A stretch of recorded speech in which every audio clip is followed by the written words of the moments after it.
lumu Abi Hurairah radhiyallahu anhu atambulako agenda mu katale akamu ak'e Madina. Bwe yatuuka mu katale akamu ak'e Madina yasanga abantu nga mashughul mushtagilina bil amal,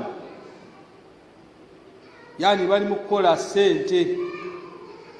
Kyova Abu Hurairah ababuuza n'abagamba nti ma lakum la tadhhabun, naye lwaki temugenda? Ne bamubuuza nti ila aina, tugendewa?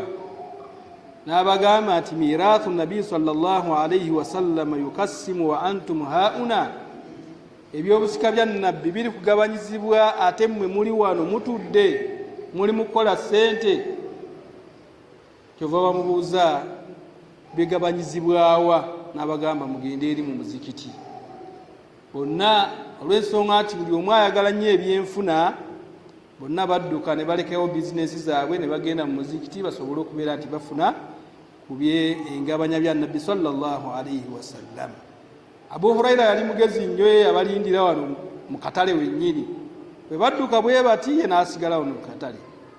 Bagenda okutuuka eyo balingiza mu muzikiti, balaba oli asaala, oli asoma zikaali, oli beeyigiza baina alhalali wal haram.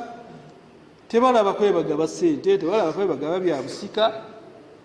Ne baddayo Abu Hurairah ne bamugamba nti tugenze naye tetulina kye tulabyeyo.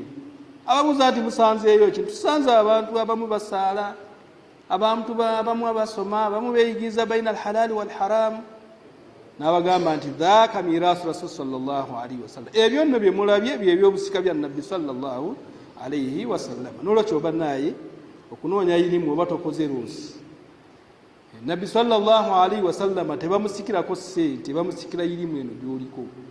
Era olwaleero vaano ng'okimanyi nti obadde mu bukuumi bwa Allah subhanahu wa ta'ala. Ekyokubiri, vaano ng'okimanyi nti ofunye ku bimu ku byobusika bya nabbi sallallahu alayhi wasallam. N'olwekyo tujja kubeera nti tutandika okusoma, naye kankomekezeeyo hadithi eno egamba nti ebigambo by'abamanyi bino.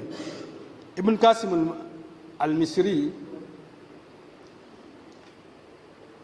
atugamba nti taraktu imra'atin hamila, naleka mukyala wange ng'ali lubuto.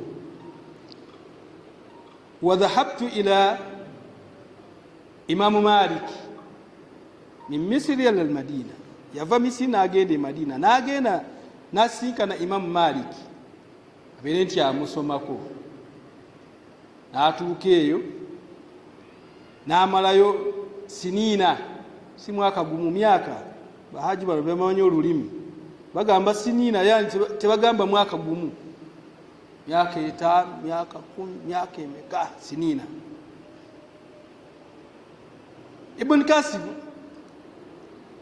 atugamba nti mba nkyali mu kusoma, omukyala gye yalekanga ali lubuto ne bamuleetera, mukyala najja bishabuto, baamuzaala n'afuuka omuvubuka, yakyali mu kunoonya irimu.